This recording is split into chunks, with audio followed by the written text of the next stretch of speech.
Vai dar uma aula de análise de comportamento numa universidade para você ver quantos alunos tem na sala. Agora tem um professor lá de psicanálise falando de superego, ego, a vontade de comer da mãe, todas essas coisas, velho. E lota a sala. É que é mais... É meio apelativo, né? A psicanálise é uma história mais... O Freud era um ótimo marqueteiro, né, cara. velho? Em 1900, as pessoas... 122 anos atrás. Em 1900, as pessoas não sabiam como que o nosso cérebro... O que tinha no nosso cérebro. Tinha um cara chamado Camilo Golgi, que foi o cara que inclusive caracterizou os complexos de Golgi que tem na célula, que vocês estudaram na biologia. Vocês lembram, né? Eu lembro disso. Isso, fica perto do núcleo, assim. Aí ele desenvolveu uma técnica que ele pegava uma fatia de um cérebro e pingava nitrato de prata, né, na fatia. Ironia que o sobrenome dele era Gold, mas tudo bem. Então ele pegou a técnica do arqui-inimigo dele da ciência e usando a técnica dele provou que ele tá errado. Tipo, você desenvolveu uma técnica, eu provo que você tá errado com a sua técnica. Os dois dividiram o prêmio Nobel em 1906 de Fisiologia e Medicina. Ainda que dividiram, né? E diz que nem se falaram, cara, na cerimônia. E o Freud usou essa técnica. O Freud, antes de 1900, ele escreveu um artigo propondo que provavelmente no cérebro existiam vários tipos de células se conectando e se conversando que sustentavam a existência das emoções. E o paciente, de alguma forma, joga reprime alguns estímulos para baixo dessa linha, pro inconsciente, e esses estímulos surgem de alguma forma, se manifestando por alguns sintomas. Aí ele usava uma técnica de livre associação, vamos deixar o paciente falar um monte, que eventualmente isso vai pipocar, a gente vai conseguir identificar algumas coisas. Vai se conectar e a gente vai construir um quadro outro de cara tratamento. concluiu que... Ei, tá cansada de ir no nutricionista e não conseguir emagrecer? E se eu te falar que é possível emagrecer sem deixar de comer o que gosta e perder de 5 a 10 quilos nas próximas semanas? Com o programa Receitas para Secar, isso é possível. Para saber mais, clique no primeiro link da descrição.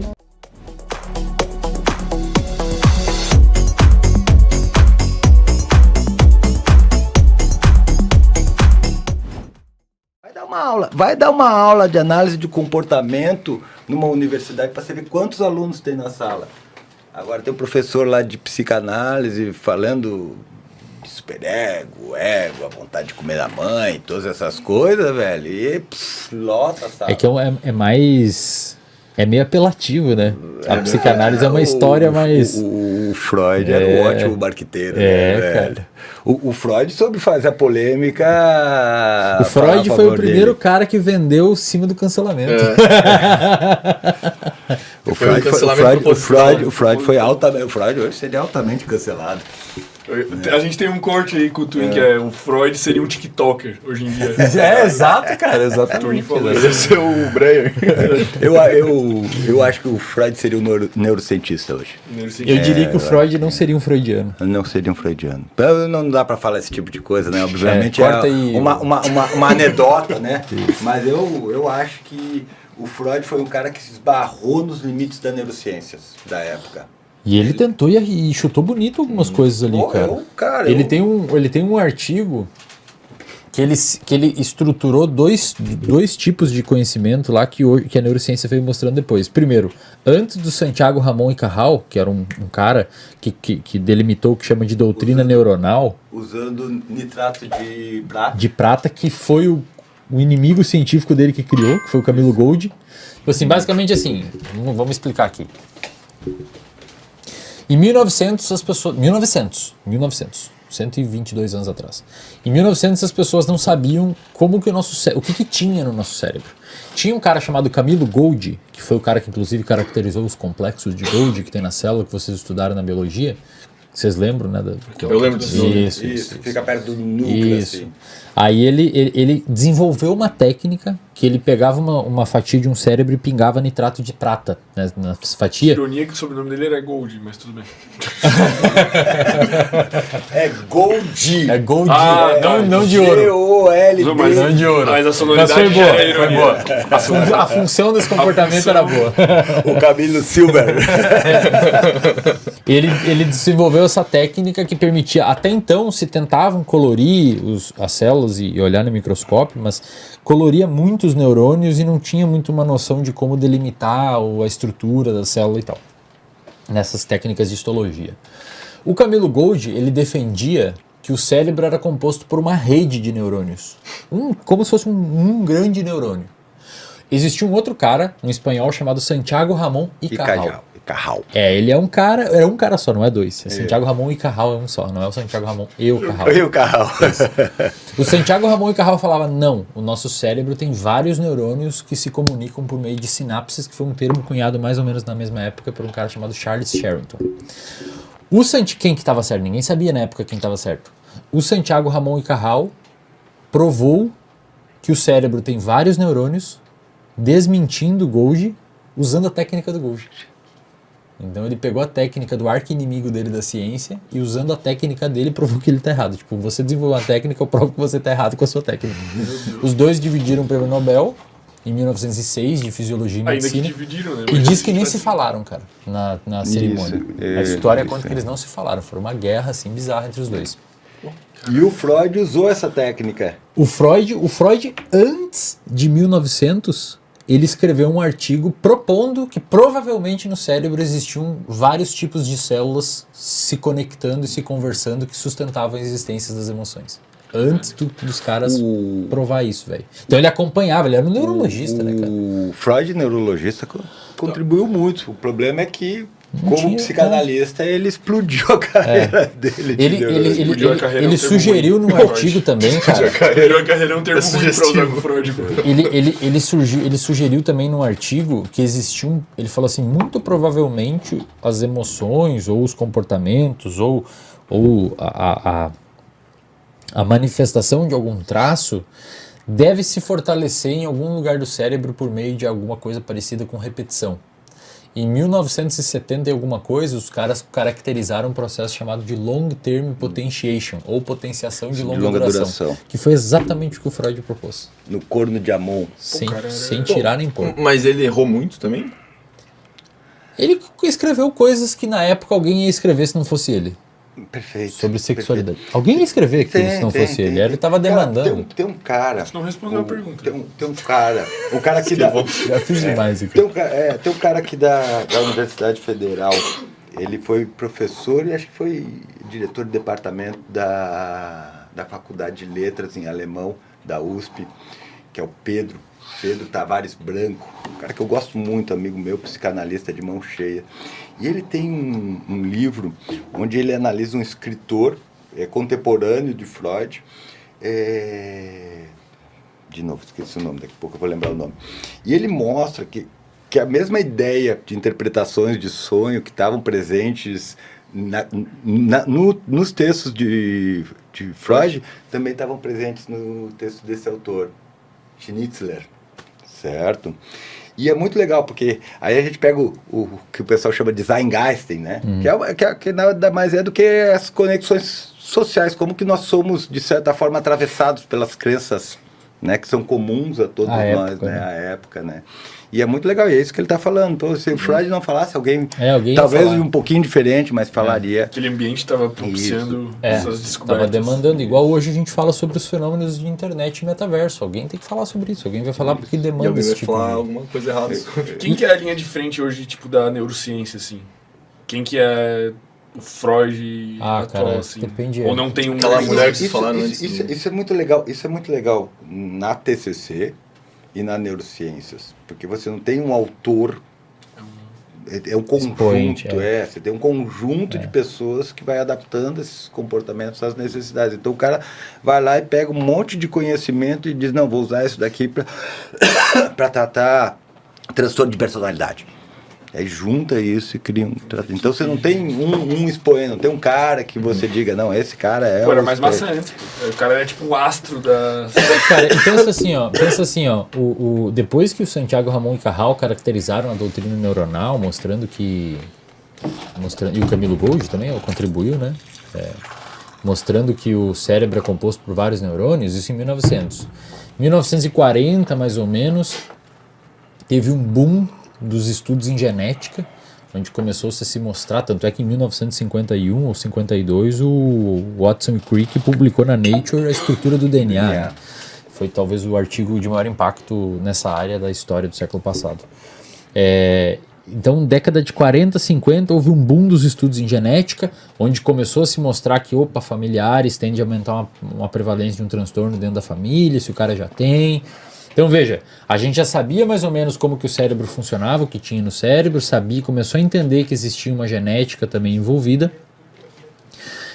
E aí, na década de 60, principalmente na década de 70, 80, aí houve um boom que aí a psicanálise reduziu significativamente a sua produção. Até a metade do século passado ela produziu bastante, mas aí começou a genética.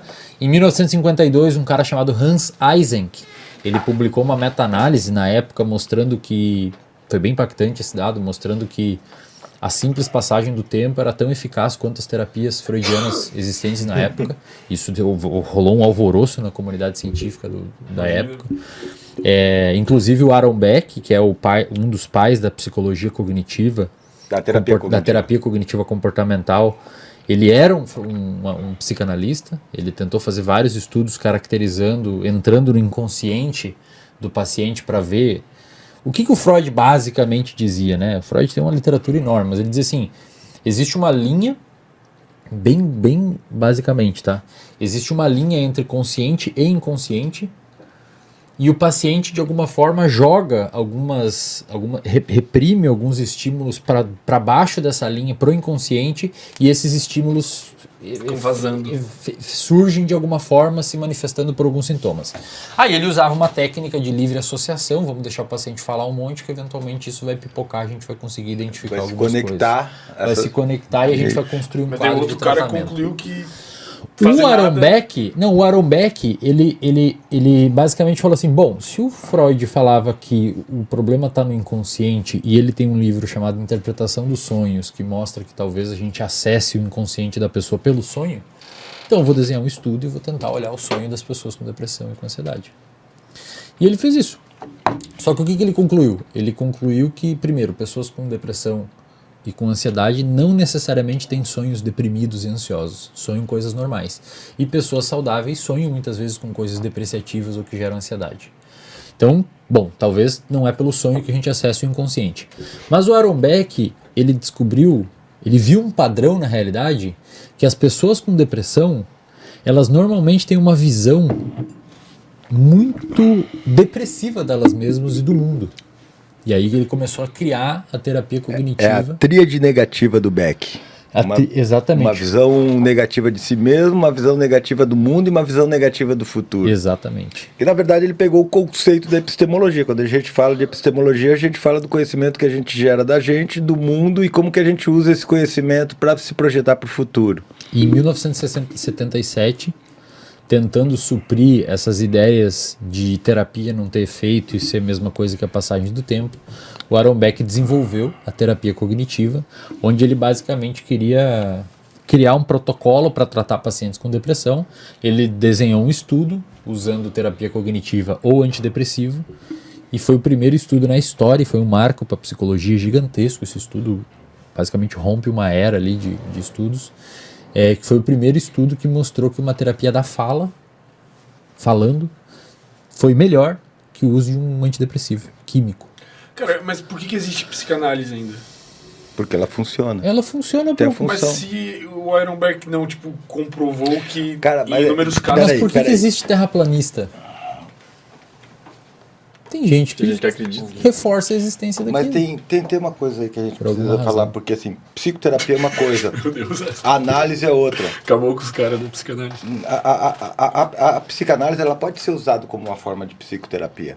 Mas a ideia da análise é você ter um momento no dia que você pare, fique olhando para a parede e fique falando, até você fazer o teu sistema semântico conectar coisas. E você, agora me dei conta de que eu estou fazendo isso por causa disso. Certo? Então, a análise, ela não é a proposta da psicanálise é você fazer análise, que é você estar ali semanalmente. Mas não necessariamente melhora o teu comportamento. Aí tem algumas coisas que a gente teria que analisar, mas assim, é importante a gente entender que quando a gente está falando de psicanálise, a gente não está falando exclusivamente de psicoterapia. Então, tem psicoterapias que que não são psicanálise, e tem processos analíticos que não têm relação com a psicoterapia, ou seja, eu quero melhorar da minha depressão, certo? Agora, por que durou tanto? Porque funciona, tem função. Tem gente que vai lá e fala para o psicanalista e acha que tá bom, né? Enfim, eu sou um cara pragmático. Então, para mim, se as coisas se mantêm é porque elas têm alguma utilidade, certo? Então, analisar esse tipo de utilidade, analisar o que mantém, isso é uma outra questão. Eu já falei para pessoas que falaram na minha caixinha, eu faço uma terapia com um psicanalista e me sinto bem com a pessoa. Eu falo, então continua. Ótimo, isso. Então continua. Perfeito. O cara me pergunta na caixinha, eu faço psicanálise, gosto muito da minha terapeuta, me sinto bem, devo trocar? Eu falei, não. Por que você vai trocar? Isso tá funcionando, pô. Não, tem psicanalistas que são ótimos. E aí, depois da década de 70, 80, teve um boom dos estudos em neuroimagem. Aí a neurociência começou a se enquadrar como um corpo mais robusto de estudo. Aqui abriu em 96, então 97 o programa de pós-graduação em neurociências. E hoje tem no Brasil, em algumas faculdades. E a tecnologia dá um respaldo. A tecnologia, exames de imagem, exames de imagem. Exame de imagem, né, cara? Imagina, você consegue ver o cérebro funcionando hoje. É muito louco, velho. Você consegue ver o fluxo sanguíneo aumentando, o metabolismo de glicose, cara. Em 2000, quando os caras publicaram um artigo na PNAS caracterizando uma rede chamada rede de modo padrão. Os caras até... Olha que artigo impactante, cara. Quando começou os estudos com neuroimagem, principalmente ressonância magnética funcional, que você vê o cérebro da pessoa fazendo ali, o fluxo ao vivo do cérebro, os caras olhavam o quê? Vamos dar um estímulo visual e vamos ver que área acende. Vamos pedir para ele mexer a mão e resolver um cubo mágico, vamos ver quais as áreas piscam. Até que alguns pesquisadores se perguntaram, e quando o cara não está fazendo nada?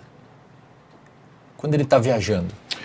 Porque... O que se acende no cérebro? E eles descobriram que tem uma rede que aumenta a atividade quando você está viajando na maionese.